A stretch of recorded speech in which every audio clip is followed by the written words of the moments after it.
અરવલ્લીના ડુંગરોની ગીચ ઝાડીઓની વચ્ચે ખોવાઈ ગયેલું ઇતિહાસનું એક પાનું આજે તમારી આગળ લઈને આવ્યા છીએ। સમયની સાથે ઇતિહાસના પાનાઓ પર ધૂળ લાગી જાય છે, પણ એનાથી દુઃખની વાત તો એ છે કે તે ઇતિહાસ સાથે સંકળાયેલા લોકો તે પાનાઓ પરની ધૂળ ઉડાડીને તે ભવ્ય ઇતિહાસને વાંચવાની તસ્દી પણ નથી લેતા। તેના કારણે તે ઇતિહાસના પાનાઓ ધીરે ધીરે સમયની ધૂળમાં દટાતા જાય છે। એક દિવસ તેનું કોઈ જ નામો નિશાન રહેતું નથી। બસ તેવું જ એક નાની પણ ભવ્ય નગરી મોડાસાના ઇતિહાસનું શૂરવીરતાના રંગમાં રંગાયેલું પાનું તમારી સમક્ષ મૂકવા જઈ રહ્યા છીએ। તમારું કાળજું સંભાળીને રાખજો। હવે વાત થવા જઈ રહી છે સદીઓ પહેલા થઈ ગયેલા એક મહાન યોદ્ધાની, જેની ગર્જનાઓથી અરવલ્લીની ટેકરીઓ ધ્રુજી ઉઠતી હતી, એવા રણબંકા સાવજની, અરે જેની તલવારથી ગુજરાતનો ઝાંપો રક્ષાયેલો હતો, તેવા કેસરિયા રાજપૂત મોડાસાના દુર્ગપતિ બત્તળદેવ ઠાકોરની।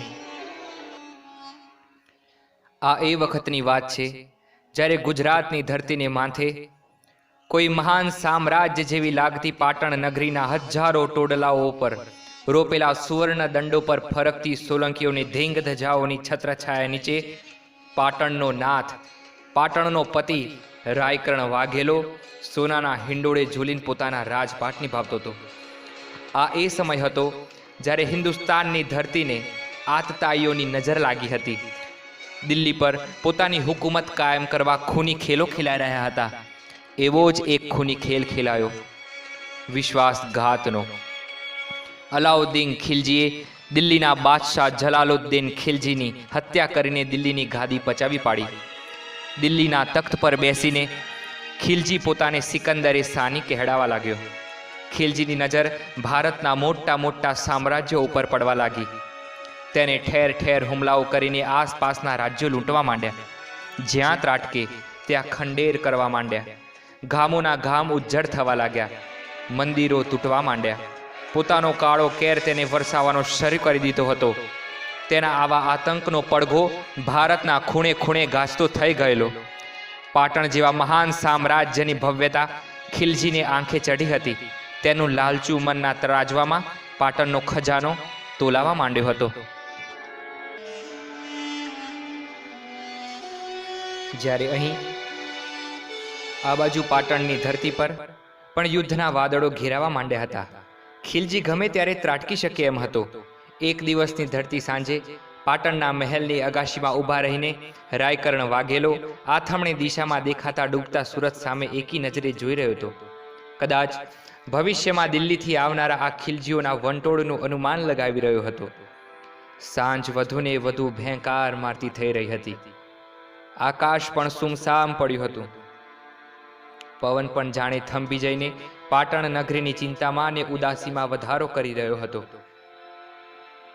આવી વિચિત્ર શાંતિમાં ડૂબેલા પાટણના કિલ્લામાં એક આદમી બૂમો પાડતો પાડતો અગાશીમાં આવી પહોંચે છે। બાપુ, ગજબ થઈ ગયું, કોઈ દિવસ સાંભળ્યું ના હોય એવું થયું। રાયકર્ણ વાઘેલો આ સાંભળીને ચમકી જાય છે। શું થયું મંત્રીશ્વર?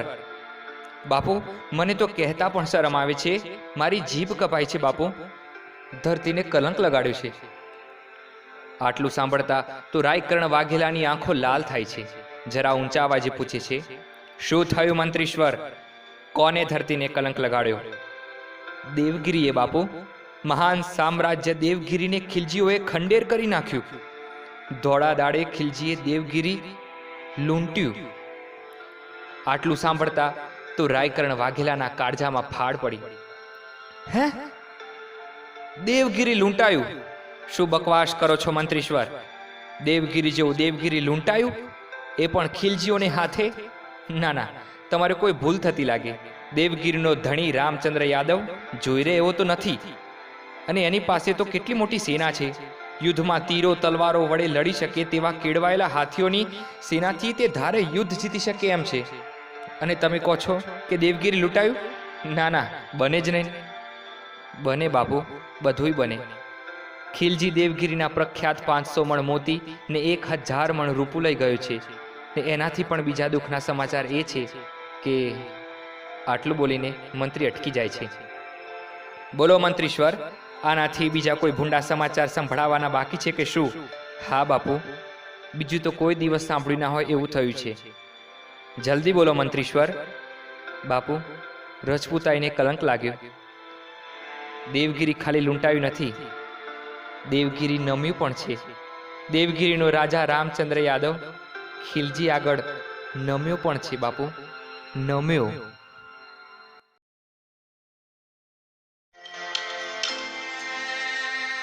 આટલું સાંભળતા તો રાયકરણ વાઘેલાના કાળજા પર વીજળી ત્રાટકી. આંખોમાં હોડી પ્રગટી ગઈ. પાટણના કિલ્લાની દિવાલો ગજવતા બરાડી ઉઠ્યો. હાથો નમ્યો, દેવગીરીનો ધણી નમ્યો, રામચંદ્ર યાદવ જેવો બળ્યો રાજા નમ્યો. અરે દેવગીરીને લડતાય ના આવડ્યું ને મરતાય ના આવડ્યું, નમ્યો, રાજા થઈને નમ્યો. આ ધરતી પર રજપૂતાઈને કલંક લાગ્યો બાપ. રાયકરણ વાઘેલો રઘવાયો થઈને અગાશીમાં આમ તેમ આટા મારવા માંડ્યો. મંત્રીશ્વર મૂંઘા મોઢે રાયકરણ વાઘેલાની વ્યથાને જોઈ રહ્યો છે. ત્યાં જ રાયકરણ વાઘેલાની આંખોમાં ચમક ઉપસે છે. રાજપૂતાઈના ગર્વનો, રાજપૂતાઈના વટનો, રાજપૂતાઈના ધર્મનો ડંકો તેના રૂવાડે રૂવાડે ગાજી ઉઠે છે. અંગારા જેવી ચળકતી આંખે રાયકરણ વાઘેલો ડૂબતા સૂરજ સામે જોઈને બે હાથ ઊંચા કરીને આખું પાટણ ધ્રુજી ઉઠે તેવી ગર્જના કરીને શપથ લે છે કે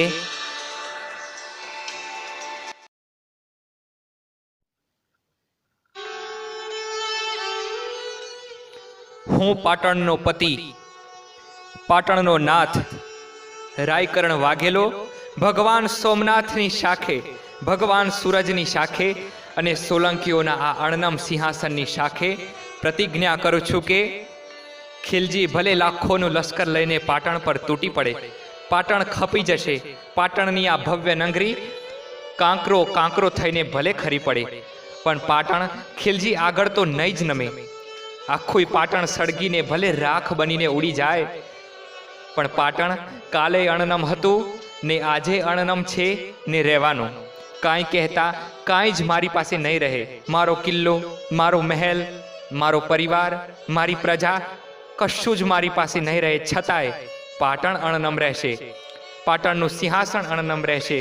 અરે પાટણનો પતિ, પાટણનો ધની હું રાયકરણ વાઘેલો પોતે કૂતરું ના રોવે એવી જગ્યાએ જઈને પડીને મરી જઈશ, પણ ખિલજીઓ આગળ તો આ માથું નહીં જ નમે, નહીં જ નમે એટલે નહીં જ નમે. મને સોગંદ છે સોમનાથની, મને સોગંદ છે પાટણના સિંહાસનની, મને સોગંદ છે ત્રિભુવન ગંડ સિદ્ધરાજ જયસિંહની, મને સોગંદ છે જગદંબા જોગ માયાની, મને સોગંદ છે જગદંબા જોગ માયાની. પાટણનો આખો મહેલ રાયકરણ વાઘેલાની પ્રતિજ્ઞાથી ગાજી ઉઠે છે.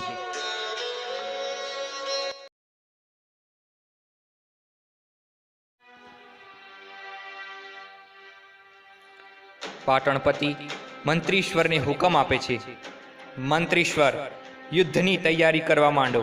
ખિલજી વહેલો કે મોડો પાટણ પર ચઢાઈ કરવા તો આવવાનો જ. એ આવે એ પહેલાં આપણે તૈયાર રહેવું પડશે. યુદ્ધમાં એ જીતે છે જે સમયે સમયે ચેતી જાય છે. આપણને યુદ્ધની તૈયારી કરવામાં પૂરેપૂરો વખત જોઈશે. ખિલજીને ગુજરાતના સીમાડે જ રોકી રાખવો પડશે. પણ બાપુ, ખિલજી કયા રસ્તે થઈને આવશે તેની આપણને કેવી રીતે ખબર? મંત્રીશ્વર, ખિલજી મેવાડના રસ્તે થઈને અરવલ્લીમાં પેસવાનો ને ત્યાંથી પાટણ પર ચઢી આવવાનો એ નક્કી જ છે. તેને જો અરવલ્લીમાં રોકીને તેના સૈન્યને હાનિ પહોંચાડવામાં આવે, તેનો સમય બગાડવામાં આવે તો પાટણને યુદ્ધની તૈયારીનો પૂરેપૂરો સમય મળી જશે. ને અરવલ્લીમાં તો એક જ રાજા, એક જ યોદ્ધા જ મારા ધ્યાનમાં છે જે ખિલજીને હંફાવી શકે એમ છે. મંત્રીશ્વર તરત જ પૂછે છે, તે કોણ છે પ્રભુ? રાયકરણ વાઘેલો ટટ્ટાર છાતીએ જવાબ આપે છે, મંત્રીશ્વર, તે છે બત્તળદેવ ઠાકોર, મોડાસાનો દુર્ગપતિ, જેનું વચન, જેના વેણ, જેની પ્રતિજ્ઞા અચળ મણાય છે. એકવાર માટે આખી દુનિયા ફરી જઈ શકે, પણ બત્તળદેવ ઠાકોરનું વચન ના ફરે એવો અણનમ માથાવાળો બત્તળદેવ ઠાકોર અરવલ્લીના ડુંગરાઓમાં ખિલજીને રોકી રાખશે ને પાટણને યુદ્ધની તૈયારીનો વખત મળી જશે. મહામંત્રી, હા પ્રભુ, તમે પોતે મોડાસા જાઓ. પાટણ અને સોમનાથ મહાદેવનું નામ લઈને બત્તળદેવ ઠાકોરને બધી માંડીને વાત કરો. મને વિશ્વાસ છે ખોબા જેવડા મોડાસાનો આ મહાન યોદ્ધો ખિલજીની વાટમાં કાંટો બનીને રહેશે. જલ્દી કરો, મોડાસા સમાચાર મોકલાઈ દો કે ખિલજી દિલ્હીથી ગુજરાત ચઢાઈ કરવા આવે છે. મોડાસાના રસ્તે થઈને આવતા તેને અરવલ્લીના ડુંગરોની ધૂળ ચટાવવાની છે. કહેજો બત્તરદેવ ઠાકોરને કે આતતાઈ ગુજરાતમાં આવીને સોમનાથ પર ઘા કરી જાય તો તેનું કલંક આખા ભારત વર્ષને લાગે. તેના કરતાં વધારે કલંક આપણને ગુજરાતના રાજાઓ યોદ્ધાઓને લાગશે. માટે સમય થઈ ગયો છે, તૈયાર રહે.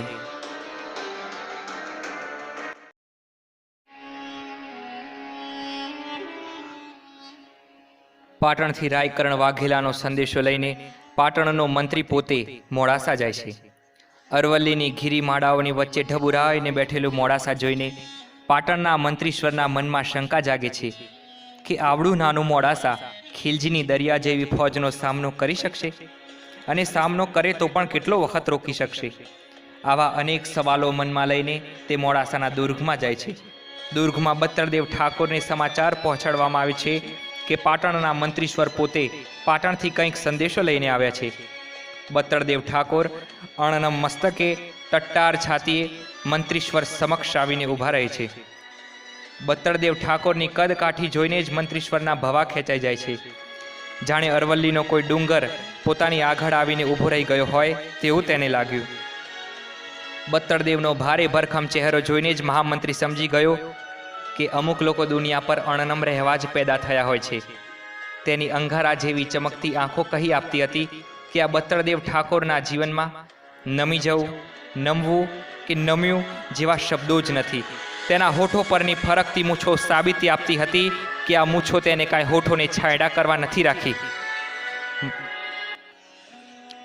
મંત્રીશ્વરે બે હાથ જોડીને જય સોમનાથ કહ્યું. જય સોમનાથ કહીને બત્તરદેવે મંત્રીશ્વરને યોગ્ય આસને બેસાડ્યા. મંત્રીશ્વરે ખૂબ ગંભીર અવાજે કહ્યું, ઠાકોર, દિલ્હીમાં ખિલજીઓનું લશ્કર દરિયાની જેમ પથરાઈને પડ્યું છે, એ તો તમને ખબર જ હશે, અને તેમની લૂંટફાટ અને આતંકના પણ સમાચાર તમને મળ્યા જ હશે. એ વિશે પાટણપતિ રાયકરણ વાઘેલાના સમાચાર લઈને આવ્યો છું. હા હા, બોલો મંત્રીશ્વર. પાટણપતિએ સમાચાર મોકલ્યા છે કે ખિલજીની નજર હવે ગુજરાત પર છે. તે ગમે ત્યારે ગુજરાત પર હવે ચઢી આવવાનો. ગુજરાતમાં ખિલજીઓનો પગ પડ્યો એટલે સમજવું કે ગુજરાતના વૈભવ ખંડિત થવાનો. તે આતતાઈ સોમનાથ ખંડિત કરવાનો, સોમનાથને લૂંટી જવાનો, અને આપણા બધાયના માથે કલંકની કાળી ટીલી ચોંટાડીને ચાલુ જવાનો. આ બધું થાય એ પહેલાં આપણે ચેતી જવું પડશે. સમાચાર તો પાક્કા છે કે ખિલજી મેવાડના રસ્તે થઈ અરાવલ્લીમાં પેસીને આ મોડાસાના રસ્તેથી જ પાટણ પર ચઢાઈ કરવા આવવાનો છે, અને તેનું લશ્કર દરિયા જેવડું છે. તીડના ટોળા જ જોઈ લ્યો. જ્યાં ત્રાટકે ત્યાં બધું ઉજ્જડ કરી નાખે છે. પાટણ પર તેનું સૈન્ય ત્રાટકે એ પહેલાં જો પાટણને યુદ્ધની તૈયારીને પૂરેપૂરો સમય મળી રહે તો ખિલજીને પાટણથી જ પાછો દોડી મૂકીશું. સોમનાથ સુધી તેની નજર પણ નહીં જવા દઈએ. બસ એક જ માથાકૂટ છે, યુદ્ધની તૈયારી કરવા સમય મળી રહે બસ. એ માટે મોડાસાએ તેને અહીં રોકાય એટલો રોકી રાખવાનો છે, કહીને મંત્રીશ્વરે બત્તરદેવ ઠાકોરને વિનંતી ભર્યા સુરે ઉદ્દેશ્યો. હે બત્તરદેવ ઠાકોર, તારી તલવારની ધાર પર પાટણનું ભવિષ્ય લખાયેલું છે. તારા તલવારની જોરે પાટણની ધીંગ ધજાઓ ફરકતી રહેશે, કાં તો ધૂળમાં પડી જશે. વિચાર હવે તમારે કરવાનો છે ઠાકોર. ખિલજીની દરિયા જેવડી ફોજમાં મોડાસા ખપી જવા તૈયાર થશે? આ સવાલ સાંભળીને મૂછોમાં હાથ નાખીને બત્તરદેવ ઠાકોર ગાદી પરથી ઊભો થઈ ગયો. જાણે અરવલ્લીનો ડુંગરો ઊભો થયો. મોડાસાનો દુર્ગપતિ બત્તરદેવ ઠાકોર પાટણના મંત્રીશ્વર સામે ખુમારી ભરી નજરે જોઈને કહે છે, મંત્રીશ્વર, પાટણપતિ રાયકરણ વાઘેલાને કહી દેજો કે જ્યાં સુધી બત્તરદેવ ઠાકોરના ધડ પર માથું છે ત્યાં સુધી ખિલજીની એક તલવારે પાટણના રસ્તે નહીં ચડવા દો. આખું મોડાસા ખિલજીની દરિયા જેવડી ફોજમાં ખપી જશે. જ્યાં સુધી અમારા ખોડિયામાં જીવ હશે ત્યાં સુધી અમે ખિલજીની ફોજને શેરડીના સાંઠાની જેમ વાઢતા રહીશું. અમારા જીવતે જીવ ખિલજી હવે પાટણ પર જઈ શકે એમ નથી. અરવલ્લીના ડુંગરા પહેલાં અમારું ને ખિલજીઓનું ધરાઈને લોહી પીશે, પછી જ વધ્યા ઘટ્યા ખિલજીઓ પાટણના રસ્તે ચડશે. આ વચન છે બત્તરદેવ ઠાકોરનું. બત્તરદેવના વેણ સાંભળીને મંત્રીશ્વર ઊભા થઈ ગયા. તેઓ સમજી ગયા કે હવે પતી ગયું. બત્તરદેવ ઠાકોરના ધડ પર માથું છે ત્યાં સુધી ખીલજી હવે પાટણ પર નહીં આવી શકે. આ શબ્દો કંડારાએ ગયા વિધિના લેખમાં. હવે તો આખી ધરતી પડખું ફેરવી શકે, પણ બત્તરદેવ ઠાકોર પડખું ન ફેરવી શકે. હવે કાળના ચોપડામાં લખાઈ ગયું કે બત્તરદેવ ઠાકોર મોડાસા સાથે ખીલજીની ફોજમાં ખપી જવાનો. એક વખત માટે હવે ગરવો ગિરનાર તૂટી પડે, અરવલ્લીના ડુંગરે ડુંગરા તૂટી પડે, પણ બત્તરદેવ ઠાકોરનું વચનનું તૂટી જવું અશક્ય. અશક્ય એટલે અશક્ય. પાટણ મંત્રીશ્વરની આંખો છલકાઈ. ઉતાવળા પગલે જઈને બત્તરદેવ ઠાકોરને અરવલ્લીના આ ડુંગરાને ભેટી પડ્યો. તે જાણતો હતો કે આ મહાન યોદ્ધા તેને હવે ક્યારેય પાછો નહીં જોવા મળે. બત્તરદેવ પણ નહીં હોય કે નહીં હોય આ મોડાસા, બધું જ કાળના ચક્રમાં પીસાઈ જવાનું. આ લેખ હતા વિધિના, ને બત્તરદેવે વચન આપીને તે લેખ પર પોતાનો લોહિયાળો અંગૂઠો પણ ચાંપી દીધો હતો. બત્તરદેવ ભારે અવાજે બોલ્યો, મંત્રીશ્વર, હવે તો આપણે સ્વર્ગમાં મળીશું. હવે તો ખીલજી પણ જોશે કે બત્તરદેવ ઠાકોરની તલવાર ધરતીના માન ખાતર કેવી રીતે રમાણે ચડે છે. બંને ઇતિહાસ પુરુષો એકબીજાને છેલ્લી વાર ભેટીને છૂટા પડે છે. મંત્રીશ્વર આંખો લૂંચતા લૂંચતા આ ખોબા જેવડા મોડાસાની ધરતીને વંદન કરીને યુદ્ધની તૈયારીઓમાં લાગવા પાટણને પંથે પડે છે.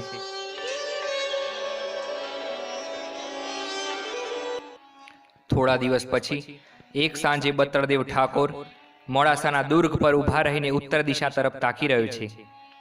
તેમના કાને પણ હવે યુદ્ધના ભણકારા સંભળાવા માંડ્યા હતા.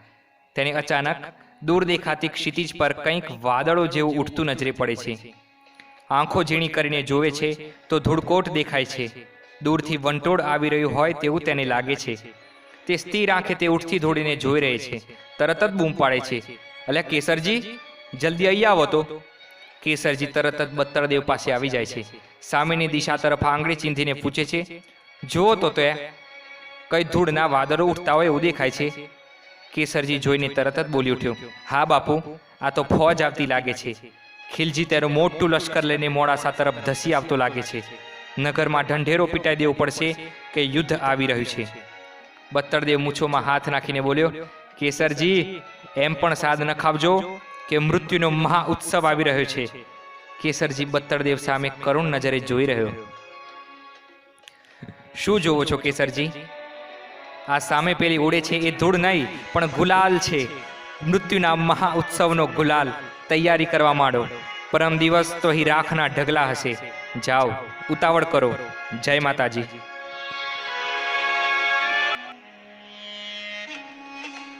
જય માતાજી કહીને કેસરજી યુદ્ધની તૈયારીમાં લાગી ગયો.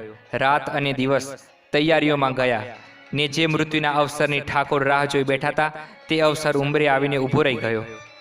દિવસ આથમી ચૂક્યો હતો. ખીલજીની ફોજ મોડાસાની બહાર આવીને દરિયાની માફક પથરાઈને પડી હતી. મોડાસા નગરીમાં પણ સન્નાટો છવાયેલો હતો. મોડાસાના નાના મોટા ગરડા છોકરા બધાએ જાણતા હતા કે આવતીકાલે મોડાસા પડી ભાગવાનું. છતાંય બત્તરદેવ જેવા યોદ્ધાના છાંયડામાં કોઈને ભય ન હતો.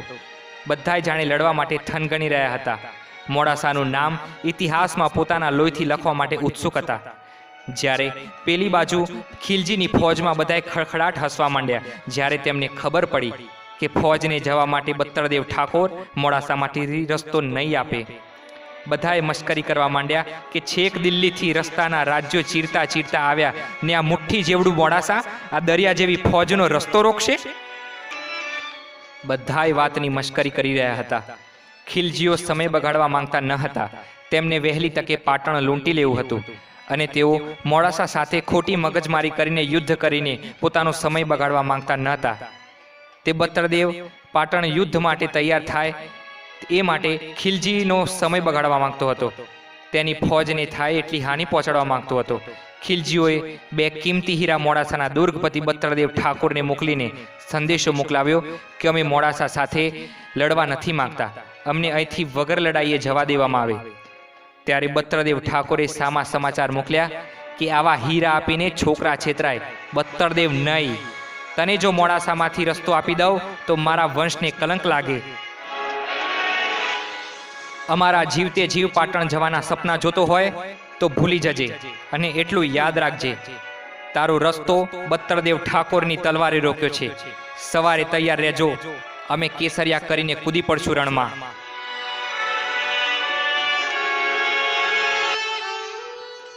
આખું મોડાસા રાત્રિના અંધકારમાં ડૂબી ગયું. બધાએ મોડાસાવાસીઓ છેલ્લી વાર પોતાની મોડાસા નગરીને જોઈ રહ્યા. બત્તરદેવ ઠાકોર મોડાસાની વચ્ચોવચ ઓટલે આવીને બેઠા ને ફરતી આખું મોડાસા ઉમટ્યું છે.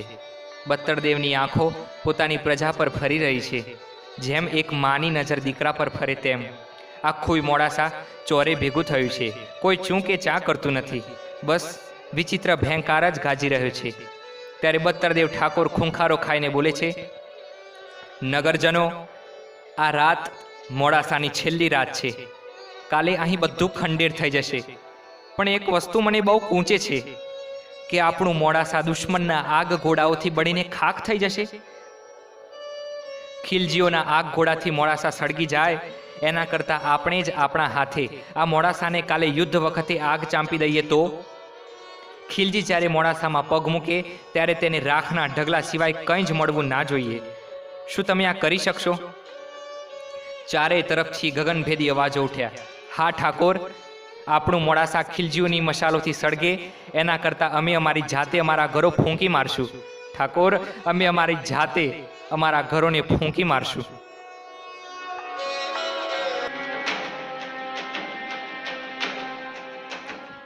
સવાર પડતા તો મોડાસાના દુર્ગ પર ચારણો, ભાટોએ દોહા છંદ ને વીર ગાથાઓ લલકારવા માંડી. મોડાસાનું 3000નું સૈન્ય ખિલજીના લાખો સૈન્ય સાથે બાદ ભીડવા તૈયાર થઈ ગયું. સવારથી દુર્ગ પર રણબંકા સાવજો એકબીજાને ભેટે છે, એકબીજાને ગુલાલ છાંટે છે, જાણે ખરેખર આ લોકોને મન મૃત્યુએ ઉત્સવ જ ના હોય. કપાળે લાંબા લાંબા કંકુના ચાલા કરી, માથે કેસરી ફેંટા બાંધીને રણભૂમિમાં ખપી જવા, રણભૂમિમાં કેસરિયા કરવા ઉપડી પડ્યા. બધાય જાણતા હતા કે યુદ્ધ હાર જીતનું નથી, યુદ્ધ છે ખપી જવાનું. યુદ્ધ છે અણનમ રહીને નમ્યા વગર ખપી જવાનું. બત્તરદેવ ઠાકોર મોખરે ઉપડ્યા. તેમની પાછળ 3000નું લશ્કર રણે જવા ઉપડ્યું. ચારેય દિશાઓ હર હર મહાદેવ ને જય ભવાનીના નાદથી ગુંજી ઉઠી. અહીં આ બાજુ બત્તરદેવ ઠાકોર પોતાનું 3000નું સૈન્ય લઈને ખિલજીના લાખોના સૈન્ય પર તૂટી પડ્યો. તલવારથી તલવારો અથડાઈ, તીરો છૂટ્યા, ભાલાઓ વીંઝાયા. ચારેય તરફ બાકાચીક બાકાચીક, મારો મારો, કાપો મારો, કાપો મારો ના પડઘા ઉઠવા લાગ્યા. ભયંકર યુદ્ધ જામ્યું.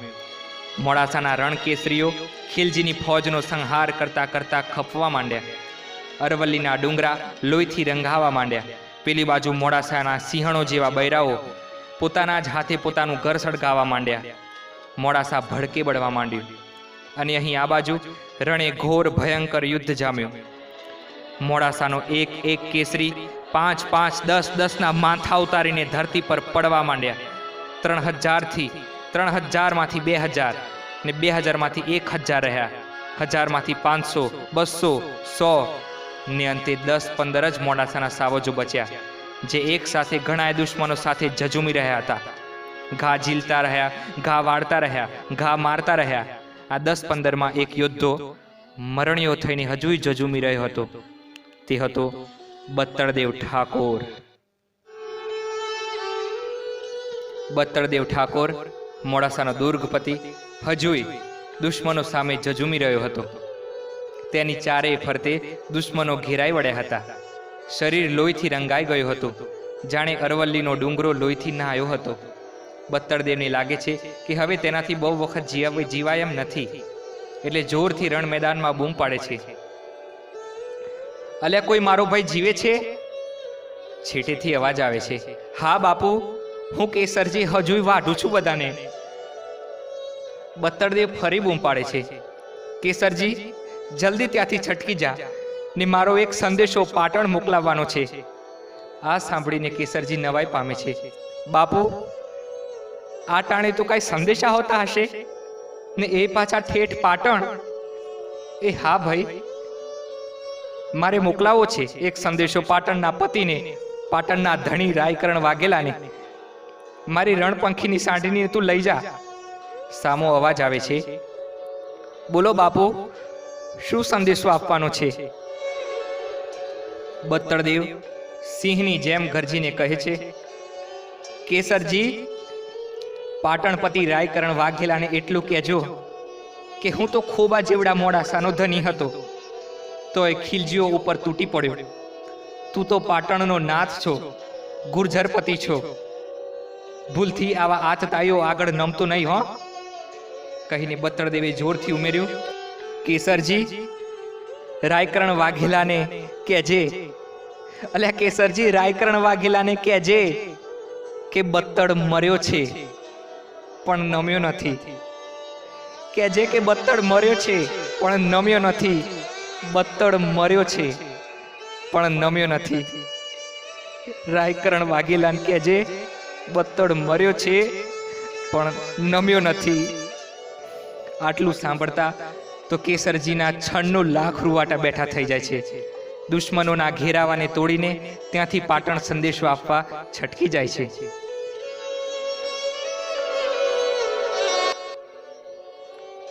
અહીં આ બાજુ દુશ્મનો પીઠ પાછળથી બત્તળદેવની ગરદન પર ઉપરા ઉપરી 3-4 ઘા કરે છે ને બત્તળદેવનું માથું ધડ પરથી ઉતરીને નીચે પડી જાય છે. બધાય ખિલજીઓની આંખો ફાટેલી રહી જાય છે. બત્તળદેવનું ધડ ત્યાં ઊભું ઊભું તલવારો આમ તેમ વીંજી રહ્યું હતું. બત્તળદેવનું માથું ધડ પરથી પડી ગયું, પણ તેનું ધડ પડતું નથી. ખિલજીઓ આ દ્રશ્ય જોઈને મોઢામાં આંગળા નાખી જાય છે.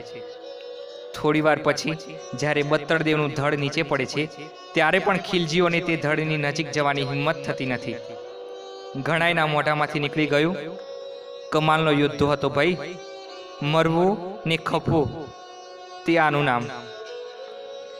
ખિલજીઓ વિચારતા હતા કે મુઠ્ઠી જેવડા મોડાસાને કચડી નાખતા ક્યાં વાર લાગવાની છે, પણ તેમની આ ધારણા ખોટી પડી. આ 3000ના સૈન્યએ ખિલજીના સૈન્યને ઘણો મોટો ફટકો આપ્યો હતો. ગુજરાતના ઝાંપામાં પેસતા આ ખિલજીના સૈન્યને ખબર પાડી દીધી હતી કે પાટણને સોમનાથ લૂંટવું હોય તો કાંઈ એ સહેલી વાત નથી. મોડાસાનું આ 3000નું સૈન્ય ખપી ગયું. ખિલજી આ લડાઈ જીતીને પણ હાર્યો હતો, કેમ કે ખોબા જેવડા મોડાસાનો નાનો એક દુર્ગપતિ તેની આગળ નમ્યો ન હતો. બત્તળદેવ ઠાકોર નતો નમ્યો કે નતું નમ્યું એનું મોડાસા. આટલો ભવ્ય ઇતિહાસ મોડાસાની ધરતીમાં ક્યાંક ઊંડી દટાઈ ગયો હતો, જે તમારી સમક્ષ અમુક પુસ્તકોમાંથી મળેલી માહિતીના આધારે રજૂ કર્યો. જોઈએ છીએ અમે કે મોડાસાના લોકો પોતાના સ્વાભિમાન, પોતાના ગર્વ સમા આ મહાન યોદ્ધા બત્તળદેવ ઠાકોરને કેટલું માન આપે છે. અને હા, કોઈ દિવસ આંખો બંધ કરીને ઇતિહાસમાં સરકી જઈને સાંભળવાનો પ્રયત્ન કરજો. આજે પણ અરવલ્લીના ડુંગરા કદાચ બત્તળદેવના પેલા વાક્યથી ગૂંજતા સંભળાશે. બત્તળ મર્યો છે પણ નમ્યો નથી. બત્તળ મર્યો છે પણ નમ્યો નથી. બત્તળ મર્યો છે પણ નમ્યો નથી.